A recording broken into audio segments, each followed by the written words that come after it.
Hello, Sanxion here, and welcome to another episode of Rave Recreations. And today we're going to have a look at LFO by LFO, or more specifically the Leeds Warehouse mix, because that's the one that everyone knows. I'll say that, if you don't know the record, I'm very disappointed in you. But if you want to go, pause the video, go and have a listen to it. You back? It's good, isn't it? And let's jump right in. I think when you think of LFO, the first thing you all think of, or I definitely think of, is the intro with those really nice sort of synthy, haunting kind of chords and the weird bleepy kind of sound over the top. And in my travels, I came across this cool multi-sample pack for samples from a Kawaii K1, which is an old synth from the early 90s, late 80s, early 90s. I guess it must be late 80s, right? LFO came out in 1990, so it must have been the tail end of the 80s. And it's kind of like a hybrid digital synth, and I think I'm remembering this correctly. The transients of the sounds are samples, and the body of the sounds are looped waves. And yeah, the fine people at Amaze Sound, I bought this pack off them a few years ago actually, and it's got multi-sampled versions of pretty much all the patches in there from a K1 and a K2 actually. K2 is just a slightly newer revision with a few different presets on there. But we're going to talk about the K1 in here. And the reason we're picking the K1 is because it's got a very specific sound to the strings and pads that should sound familiar if we start playing some minor chords.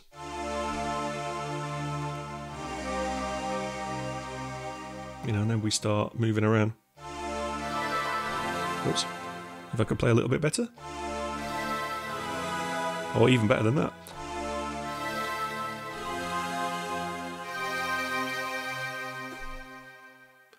Because there's a bit of melody at the beginning of the track, and I've knocked up a little bit of MIDI using this preset, which is the R preset, number 1, first preset in the bank. So here's some MIDI for you to have a look at, and we'll play along, and we'll have a quick listen, see what it sounds like. So we've got basically root notes, a couple of octaves down from the chords. So here we go.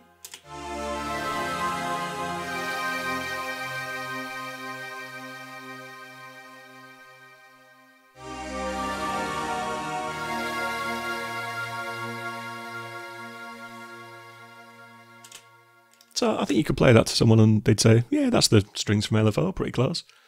But this is where it starts to get a little bit more interesting. There's a preset, number 55, it's called Arrangement. And I'm going to play you a single note. And I think once I play it to you, you'll realise where we're going with this. So this is just a C3. That sound familiar?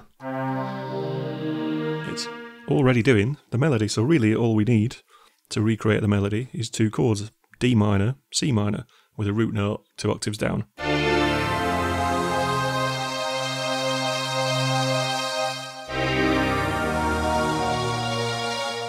I'll show you the MIDI to that there. It's just very simple, 2 chords, the bass 2 octaves down. But if we listen, you'll hear something strange at the end of the phrases.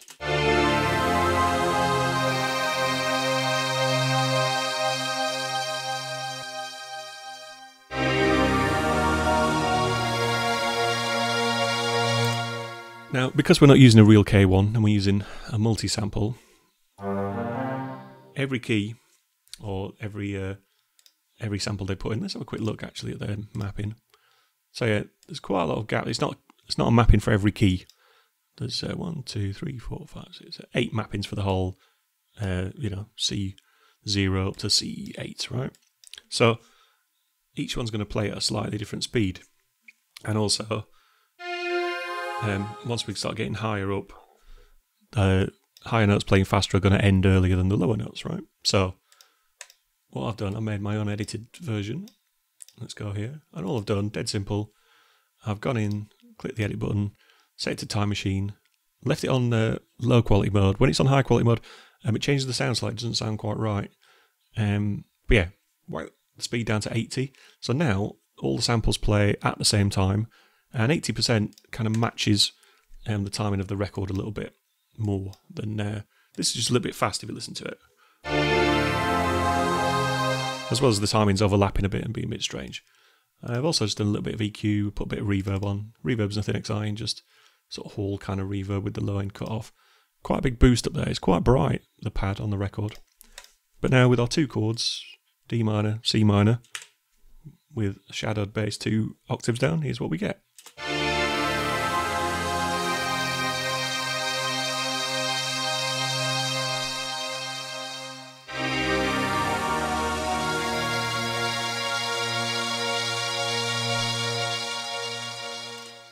That's pretty close, I think. The next thing we need to think about is the bleep sound. Now, I've done a little bit of preparation here. It's a difficult sound to get right, and I've still not got it right. It's close, but not close enough. Let's just solo it on its own.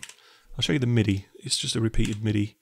And there's different MIDI throughout the whole track, but this is the MIDI for the intro.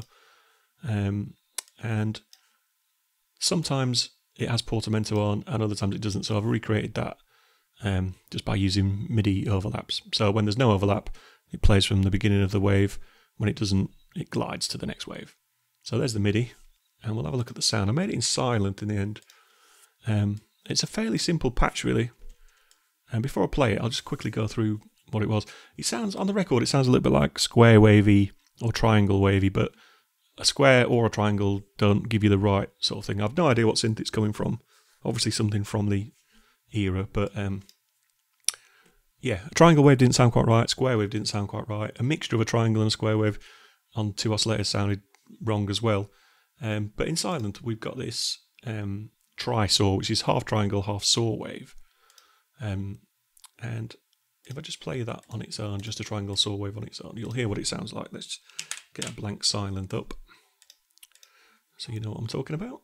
Just create, make a blank preset, and we'll set this to tri-saw. So it's kind of got the characteristics of a triangle, but with a bit of saw wave in there. And it's almost like a square wave. You listen to a square wave. Tri-saw. It's like a softer version of a square wave. But anyway, back to our sound. So what I've done is I've routed everything through a low pass filter with quite a lot of resonance and a little bit of the drive turned on. And then also we've got this envelope here, just fairly sort of middling decay and a little bit of release on it, just making the cutoff do a bit of movement and the resonance as well. So as it plays through the wave, it moves the cutoff and the resonance down slightly. And the envelope of the actual sound is just like a pluck envelope, so a little bit decay, no attack, no sustain, tiny bit of release. And like I said, we've got portamento turned on, and it will glide when we overlap notes. But if we don't overlap notes, it won't. And that's really it. So the line on its own, if we play that. Again, there's our MIDI.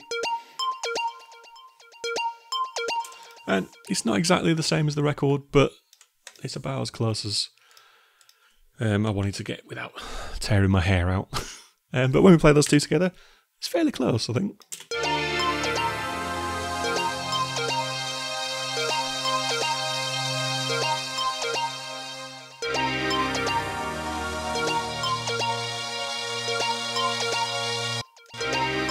And then later on in the track, there's a slightly different line. It starts the same, it's just got 3 extra notes at the end.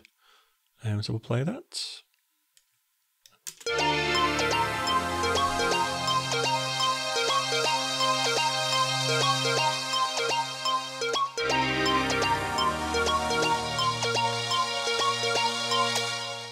And that's kind of what goes on in the intro. Once the intro's finished, kicks in with some drums and a bass sound. But let's look at the drums. I'm pretty sure it's all from a 909. I've not got it sounding exactly the same, but I think I've got the pattern right. If we bring up our 909, actually I'll load up the pattern that I did in here so you can see. Nope, I don't know what pattern I did it on. Oh dear. Anyway, I've got the MIDI. We can look at the MIDI. It's very, very simple. Kick on the 4, snares on every other 2. Got some closed hi-hats doing a run. Open hi-hats only do 3. They don't do the a full 4 like you would expect on a normal techno track. Misses out the first one, and this is what it sounds like.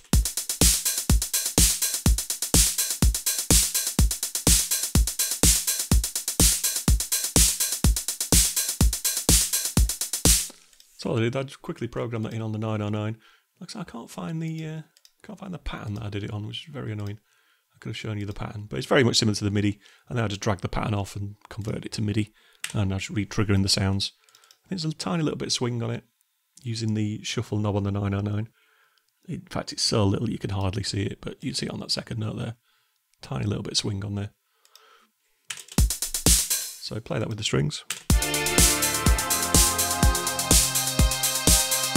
And like sound-wise, it's not exactly the same. There's quite a lot of overdrive going on their track, probably through an analog desk and stuff. But it's close. The pattern's the same. So next thing we've got is the bass. So let's play this section: drums, pads, bass. Because this is the thing that happens when it first kicks in.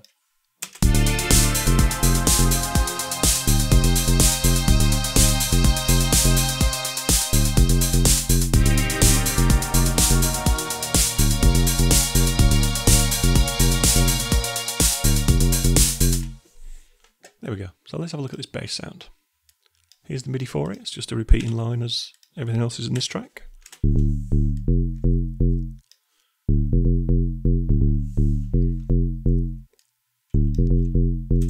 And the sound for this, I actually tweaked an existing preset in Serum. I'll show you the preset before I mess with it actually. Let's load up a blank Serum. And you'll see what I'm on about. It was... let's just look at the name before I forget it. FM Wob. And it's in the bass hard. Bank. Factory Bank, I believe. No, I may be wrong. It's just in the Factory Bank, just bass. FM Wob. And so that's the bass we ended up with. This is what the preset originally sounded like.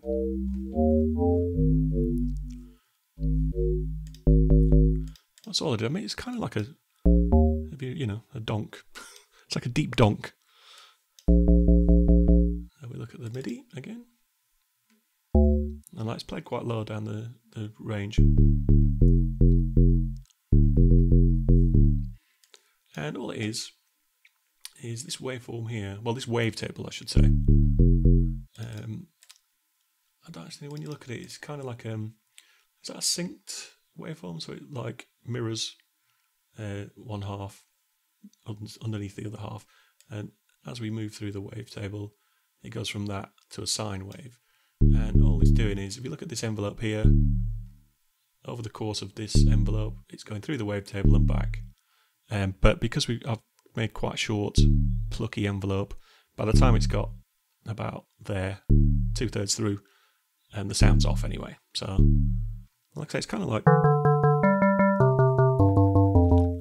it is an FM bass, FM donk.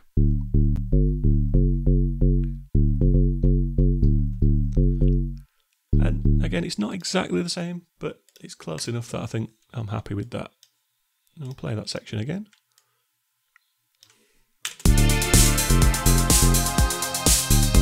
I think the release is maybe a little bit too long on it to match the original, but that's too short.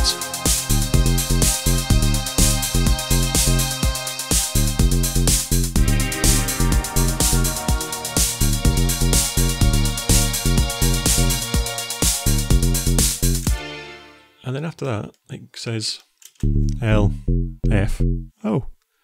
And as you know, or as you might not know, but I'm sure you do know, that L.F.O. is from a speak and spell, but more specifically, it's from a UK speak and spell. So if you were to go and download a speak and spell sample pack, it's more than likely going to be the American one, and it very much doesn't sound the same. In fact, I did actually download L.F.O. You get to see my desktop, how exciting. Oh, there's nothing incriminating on there. And you'll hear how these don't sound like the ones on the record. But I thought it's interesting just to show the difference. L.F.O.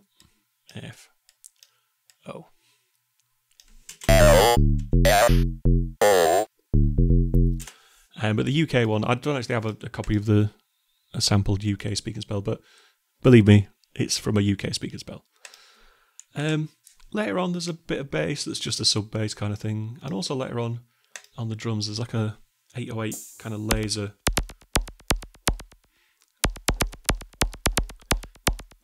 And if we look at that, I made that with D16's Neferton. It's just if we look at the laser section here, all I did was made it really loud, put the depth about 3/4, 9 o'clock, 3 o'clock, sorry. Decay in the middle, sweep at about there, just past halfway. And there really isn't a lot more to the track than that. It just kind of does its thing. There's bits where there's just beats and bass, there's bits where the pads and bass, there's bits with pads and bleeps and bass. Let's just have a quick listen to this section from here to here.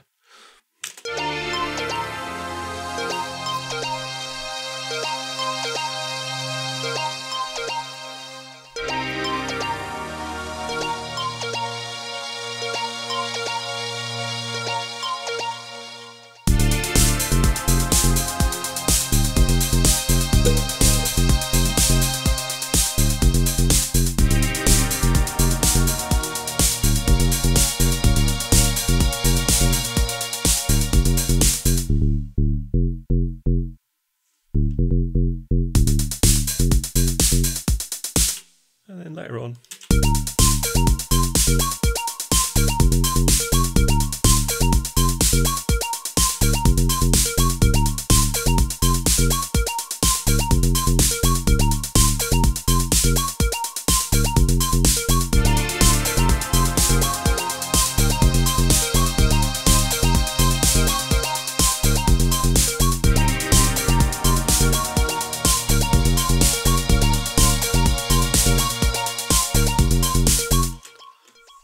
and there you go. Like I say, there's a little bit of like a sub bass line.